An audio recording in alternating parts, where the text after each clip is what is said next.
Hello friends, welcome to करेजी जैसा। आज हम आप लोग क्लास साइंस का कुछ मोस्ट इंपॉर्टेंट क्वेश्चन जो आपके लिए बहुत ही इंपॉर्टेंट आने वाले कोई भी कम्पिटेटिव एग्जाम की अगर आप तैयारी कर रहे हो तो ये सारे क्वेश्चन आपके लिए बहुत ही हेल्पफुल होने वाले। तो फ्रेंड्स, हम क्वेश्चन के साथ साथ कुछ एक्स्ट्रा फैक्ट भी बताएंगे जो आप लोग उसे भी ध्यान से सुनिएगा। तो फ्रेंड्स, चलिए बिना टाइम गवाए शुरू करते हैं। पहला क्वेश्चन है कि गाय और भैंस के थनों से दूध उतारने के लिए किस हार्मोन की सुई लगाई जाती है, आपको बताना है। ऑप्शन है सामेटोट्रोफिन, ऑक्सीटोसिन, इंटरफेरॉन, इंसुलिन। तो इसका आंसर होगा ऑप्शन बी, यानी कि ऑक्सीटोसिन हार्मोन की सुई लगाई जाती है गाय और भैंस के थनों से दूध उतारने के लिए, यानी दूध निकालने के लिए। आप इसे ध्यान में रखिएगा। तो फ्रेंड्स, अभी तो ये सरकार बैन कर दिया है इस ऑक्सीटोसिन सुई को लगाने के लिए गाय और भैंस में, लेकिन अभी का जो इंसान है ना बहुत ही निर्दय है। तो फ्रेंड्स, वो लोग अधिक दूध प्राप्त करने के लिए गाय और भैंस को ये सुई लगाता है, ऑक्सीटोसिन हार्मोन की सुई। आप इसे भी ध्यान में रखिएगा। कौन सा सुई लगाया जाता है? ऑक्सीटोसिन हार्मोन की सुई लगाया जाता है गाय और भैंस से दूध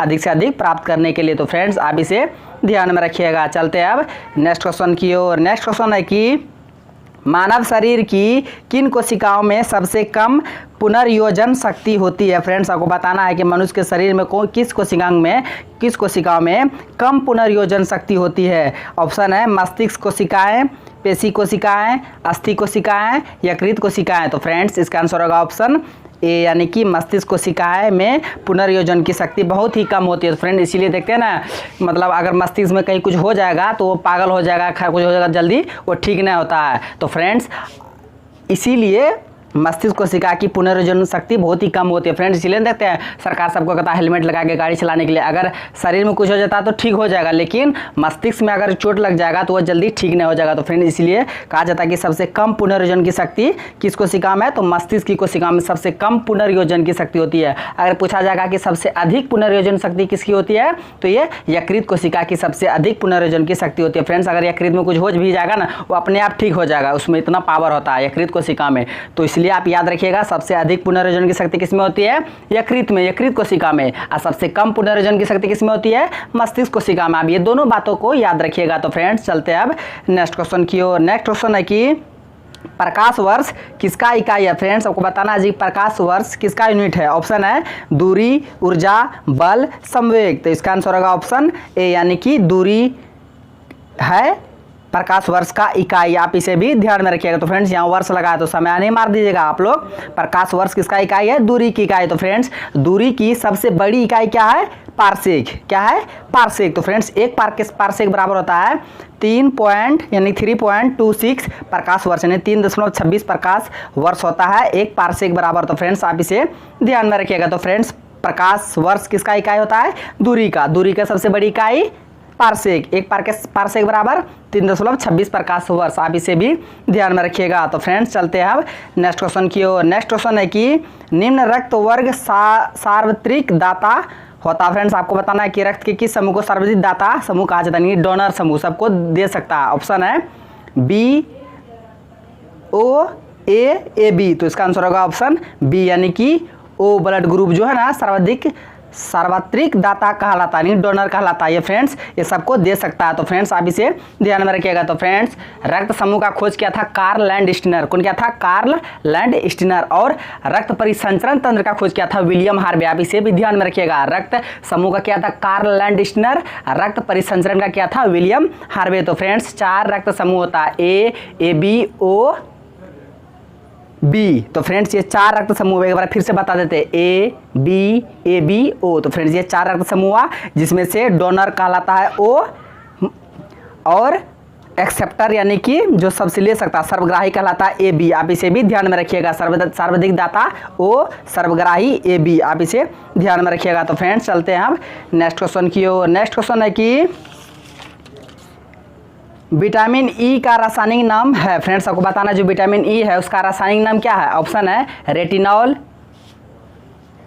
रिबोफ्लेविन, पायरिडॉक्सिन, टोकोफेरॉल। तो इसका आंसर होगा ऑप्शन डी, यानी कि टोकोफेरॉल है विटामिन ई का रासायनिक नाम। फ्रेंड्स, विटामिन ए का रासायनिक नाम है रेटिनॉल, बी का है थायमिन, सी का है एस्कॉर्बिक एसिड, डी का है कैल्सीफेरॉल, ई का है टोकोफेरॉल। और विटामिन के का रासायनिक नाम क्या है? फिलोक्विनिन। आप इसे भी ध्यान में रखिएगा। तो फ्रेंड्स, विटामिन के कारण होता है रक्त का छप्पा मतलब थक्का बनता था कि रक्त को बहने से रोकता है, रक्त का थक्का बनाता है विटामिन के। इसका रासायनिक नाम क्या है? फिलोक्विनिन। आप इसे भी ध्यान में रखिएगा, सारे को याद रखिएगा। A retinol, B thiamine, C ascorbic acid, D calciferol, D E tocopherol, K phylloquinone. आप इस सारी बातों को याद रखिएगा। तो फ्रेंड्स चलते हैं अब नेक्स्ट क्वेश्चन की ओर। नेक्स्ट क्वेश्चन है कि हृदय का पहला प्रतिस्थापन किसके द्वारा किया गया था? फ्रेंड्स आपको बताना है जो हृदय है, हार्ट है, जिगरा जिसको हम लोग बोलते हैं, इसका पहले प्रतिस्थापन यानी कि प्रत्यारोपण किसके द्वारा किया गया था? ऑप्शन है doctor William Harvey, sir FG. Hopkins, doctor Louis Pasteur, doctor Christiaan Barnard. तो इसका आंसर होगा ऑप्शन डी यानी कि डॉक्टर क्रिश्चियन बर्नार्ड के द्वारा सबसे पहले हृदय का पहला प्रतिस्थापन यानी कि पुनर्स्थापन किया गया था हृदय का। आप इसे भी याद रखिएगा। तो फ्रेंड्स हृदय का पहला प्रतिस्थापन किसके द्वारा किया था? डॉक्टर क्रिश्चियन बर्नार्ड के द्वारा फ्रेंड्स। और ये डॉक्टर क्रिश्चियन बर्नार्ड किस देश का था? ये दक्षिण अफ्रीका का था, डॉक्टर क्रिश्चियन बर्नार्ड। आप इसे भी ध्यान में रखिएगा। तो फ्रेंड्स आधुनिक जो एंटीसेप्टिक सर्जरी है क्या है? आधुनिक एंटीसेप्टिक सर्जरी का जनक किसे कहा जाता है? लिस्टर को। आप इसे भी ध्यान में रखिएगा। आधुनिक एंटीसेप्टिक सर्जरी का जनक लिस्टर को कहा जाता है। और सबसे पहले वर्ल्ड में, विश्व में सबसे पहले हृदय का प्रत्यारोपण किसके द्वारा किया गया था?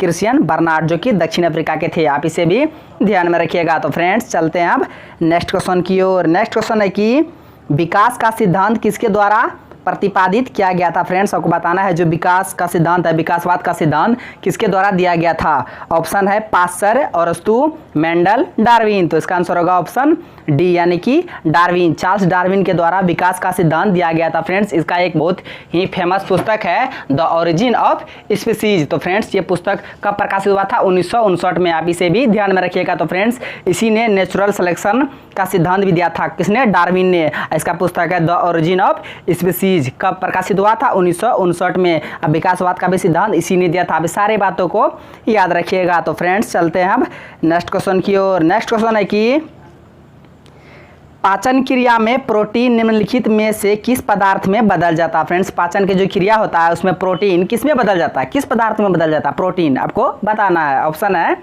वसा, ग्लूकोज, एमिनो अम्ल, शर्करा। तो इसका आंसर होगा ऑप्शन सी यानी कि प्रोटीन जो है ना एमिनो अम्ल में बदल जाता है। फ्रेंड्स ये प्रोटीन जो है एमिनो अम्ल का बहुलक है। तो फ्रेंड्स ये नाइट्रोजन का बना होता है। आप इसे भी ध्यान में रखिएगा। तो फ्रेंड्स शरीर में प्रोटीन की कमी के कारण जोड़ों में दर्द, घुटना में दर्द, ये सारे बातें होते हैं, बहुत सारे रोग भी होते हैं। तो फ्रेंड्स क्वेश्चन पूछता है कि प्रोटीन की कमी से कौन सा रोग होता है? तो फ्रेंड्स ये मरासमस रोग होता है और क्वासियोरकोर रोग होता है। ये दोनों रोग याद रखिएगा। प्रोटीन की कमी से कौन कौन रोग होता है? मरासमस रोग और क्वासियोरकोर रोग, ये दोनों रोग आप याद रखिएगा। तो फ्रेंड्स चलते हैं अब नेक्स्ट क्वेश्चन की ओर। नेक्स्ट क्वेश्चन है कि लार में कौन सा एंजाइम पाया जाता है? फ्रेंड्स मानव मतलब मुख में जो लार होता है पाया जाता है आदमी के, इंसान में, सबका मतलब सबका मुंह में पाया जाता है लार। तो लार में कौन सा एंजाइम पाया जाता है आपको बताना है। ऑप्शन है रेनिन, टाइलिन, टेनिन, रेजिन। तो इसका आंसर होगा ऑप्शन बी यानी कि टाइलिन पाया जाता है लार में। तो फ्रेंड्स लार में टाइलिन के अलावे एमाइलेज भी पाया जाता है। आप इसे भी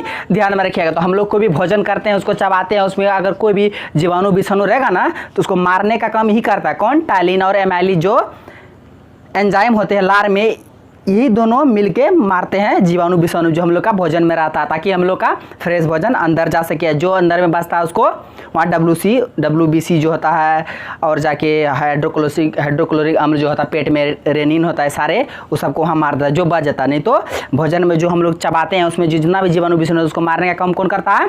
टाइलिन और एमाइलेज। आप इसे भी ध्यान में रखिएगा। तो फ्रेंड्स ये टाइलिन और एमाइलेज किस में पाया जाता है? लार में। लार कहाँ पाया जाता है? मनुष्य के मुख में। आप ये सारी बातों को याद रखिएगा। तो फ्रेंड्स चलते हैं अब नेक्स्ट क्वेश्चन की ओर। नेक्स्ट क्वेश्चन है कि मानव शरीर में खून के शुद्धिकरण की प्रक्रिया को कहते हैं? फ्रेंड्स मानव शरीर में जो खून का शुद्धिकरण होता है, प्यूरिफिकेशन होता है, उस क्रिया को क्या कहते हैं? ऑप्शन है डायलिसिस, हीमोलिसिस, ऑस्मीसिस, पैरालिसिस। तो इसका आंसर होगा ऑप्शन ए यानी कि डायलिसिस कहा जाता है खून के शुद्धिकरण की प्रक्रिया को। तो फ्रेंड्स हम लोग अगर किडनी खराब हुआ, किडनी का काम क्या है? प्यूरिफिकेशन करना है, नहीं शुद्धिकरण करना रखिए। फ्रेंड्स जब किडनी खराब हो जाता है तो डायलिसिस मशीन लगाया जाता है रक्त का शुद्धिकरण करने के लिए। तो फ्रेंड्स डायलिसिस मशीन कहाँ लगाया जाता है? किडनी में। तो किस लिए? रक्त का शुद्धिकरण के लिए। आप इसे भी ध्यान में रखिएगा। तो फ्रेंड्स किडनी का इकाई होता है नेफ्रॉन। आप इसे भी ध्यान में रखिएगा। तो फ्रेंड्स किडनी का इकाई नेफ्रॉन होता है और जाके आपको हुआ किडनी जब खराब होता है किस मशीन का प्रयोग किया जाता है, डायलिसिस मशीन का प्रयोग किया जाता है।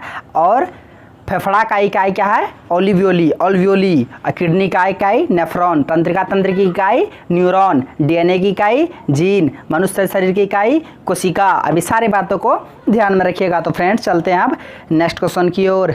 नेक्स्ट क्वेश्चन है कि जीव विज्ञान शब्द का प्रयोग सर्वप्रथम किसने किया था। फ्रेंड्स आपको बताना है जो जीव विज्ञान शब्द है उसका प्रयोग सबसे पहले किसने किया था, बायोलॉजी शब्द का प्रयोग। ऑप्शन है अरस्तु ने, पुरकिंजे, वोल्मोल, लैमार्क तथा ट्रेविनर ने। तो फ्रेंड्स इसका आंसर होगा ऑप्शन डी, यानी कि लैमार्क तथा ट्रेविनर ने जीव विज्ञान शब्द का प्रयोग किया था। फ्रेंड्स जीव विज्ञान का जनक किसे कहा जाता है, अरस्तु को कहा जाता है, लेकिन इस शब्द का प्रयोग सबसे पहले किया था लैमार्क तथा ट्रेविनर ने। आप इसे भी ध्यान में रखिएगा। तो फ्रेंड्स चलते हैं अब नेक्स्ट क्वेश्चन की ओर। नेक्स्ट क्वेश्चन है कि फाइकोलॉजी में किसका अध्ययन किया जाता है। फ्रेंड्स आपको बताना है कि फाइकोलॉजी में किसका अध्ययन किया जाता है। ऑप्शन है शैवाल, कवक, पारिस्थितिकी, विषाणु। तो इसका आंसर होगा ऑप्शन ए, यानी कि शैवाल का अध्ययन किया जाता है फाइकोलॉजी में, और माइकोलॉजी में कवक का। आप इसे भी ध्यान में रखिएगा। शैवाल का अध्ययन फाइकोलॉजी, कवक का अध्ययन माइकोलॉजी। और शैवाल और कवक का पहला प्यार क्या है, लाइकेन, जो कि प्रदूषण का सूचक है, वायु प्रदूषण का सूचक है लाइकेन। लाइकेन किससे बना होता है, शैवाल और कवक मिलकर लाइकेन का निर्माण करता है। फ्रेंड्स आप सारे बातों को ध्यान में रखिएगा। तो फ्रेंड्स आज का क्वेश्चन बस यहीं तक था। आई होप ये सारे क्वेश्चन आपको मज़ा आ गया होगा पढ़कर, और आई होप आपको समझ में भी आया होगा। अगर सच में समझ में आ गया होगा तो फ्रेंड्स मेरे वीडियो को लाइक कीजिए तथा मेरे यूट्यूब चैनल करेजिए जे सड्डा को सब्सक्राइब करिए और दोस्तों में ज़्यादा से ज़्यादा शेयर कीजिए। धन्यवाद। मिलते हैं अब नेक्स्ट वीडियो में। जय हिंद।